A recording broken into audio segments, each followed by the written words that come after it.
복된 금요일 아침입니다. 신성 목사입니다. 오늘 우리가 함께 볼 말씀은 에스겔 33장 말씀입니다. 10절부터 20절까지 말씀 보겠습니다. 그러므로 사람아, 너는 이스라엘 족속에게 전하여라.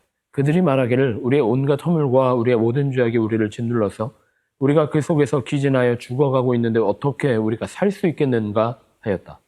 너는 그들에게 전하여라. 나 주 하나님의 말이다. 내가 내 삶을 두고 맹세한다. 나는 악인이 죽는 것을 기뻐하지 않고 오히려 악인이 그의 길에서 돌이켜 떠나 사는 것을 기뻐한다. 너희는 돌이켜라. 너희는 그 악한 길에서 돌이켜 떠나거라. 이스라엘 족속아, 너희는 왜 죽으려고 하느냐 하여라. 너 사람아, 내 민족의 자손 모두에게 전하여라. 의인이라고 해도 죄를 짓는 날에는 과거의 의가 그를 구원하지 못하고, 악인이라고 해도 자신의 죄악에서 떠나 돌이키는 날에는 과거의 악이 그를 넘어뜨리지 못한다고 하여라. 그러므로 의인도 범죄하는 날에는 과거에 의로웠다는 것 때문에 살 수는 없다. 내가 의인에게 말하기를 그는 반드시 살 것이다 하였어도 그가 자신의 의의를 믿고 악한 일을 하면 그가 행한 모든 의로운 행위를 내가 전혀 기억하지 않을 것이다. 그는 그가 범한 바로 그 죄 때문에 죽을 것이다.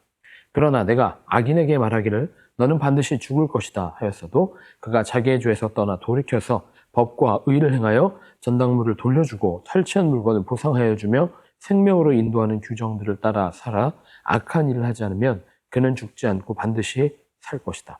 그가 저지른 모든 죄악을 내가 기억하지 않을 것이다. 그는 법과 의를 따라서 사는 사람이니 반드시 살 것이다. 그런데도 내 민족 모두가 주님께서는 하시는 일이 공평하지 못하다 하고 말한다. 그러나 공평하지 못한 것은 오히려 너희가 하는 일이다. 의인이 의로운 행실을 버리고 돌아서서 악한 일을 하면 그것 때문에 그는 죽을 것이다. 그러나 악인도 자신이 저지른 죄악에서 떠나 돌이켜 법과 의를 따라서 살면 그것 때문에 그는 살 것이다. 그런데도 너희는 주님께서 하시는 일이 공평하지 못하다 하고 말한다. 이스라엘 족속아, 나는 너희 각 사람이 한 일에 따라서 너희를 심판하겠다. 아멘. 네, 11월 달이 시작됐습니다. 11월 1일입니다.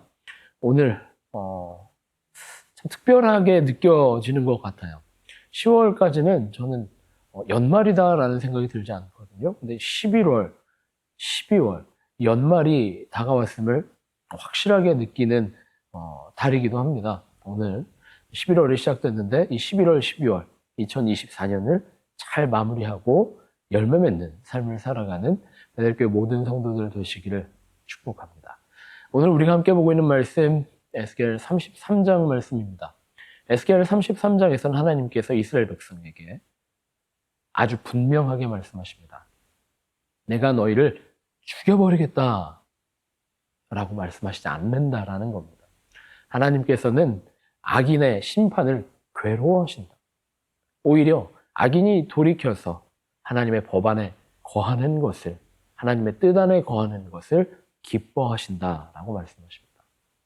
지금 우리가 읽었던 이 에스겔 33장의 말씀은 하나님께서 마지막으로 이스라엘 백성들에게 당부하고 계시고 어찌 보면 떼쓰고 계시는 것처럼 보일 정도로 절대 포기하시지 않는, 포기하실 수 없는 이스라엘 백성을 향한 하나님의 사랑이 느껴지는 장면입니다.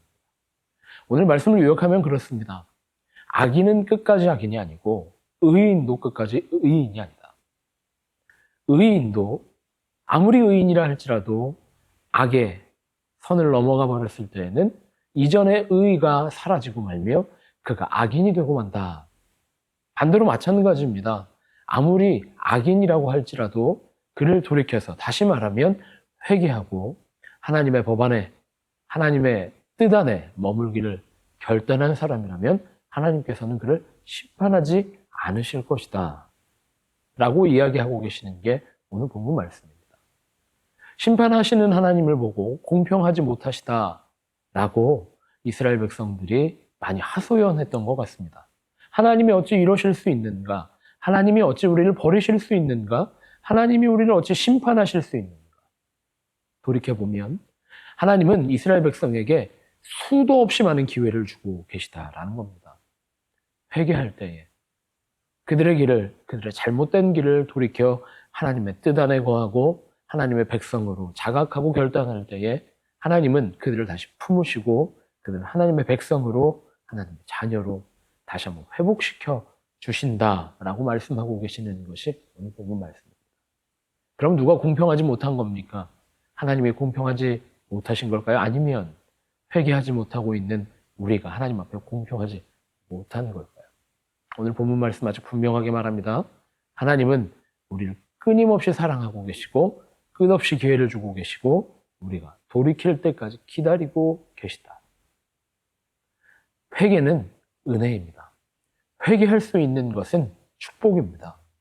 우리가 우리의 길을 점검하고 2024년 우리가 어떻게 살았는지 돌이켜보고 우리가 하나님의 말씀 안에 거하지 못했다라고 한다면, 하나님의 은혜 안에 거하지 못했다라고 한다면 지금이라도 돌이키고 하나님의 사랑 안에 거할 수 있는, 하나님의 은혜 안에 거할 수 있는, 그래서 하나님이 살려주시고 회복시켜 주시는, 하나님이 치료해 주시고 위로하여 주시는 그 하나님의 크신 사랑 안에 거할 수 있는 베델교회 모든 성도들 되시기를 축복합니다. 그렇게 기도하겠습니다. 하나님 감사합니다. 지금도 나를 기다리시고 지금도 나를 지키시는 하나님, 내가 회개하게 하여 주옵소서.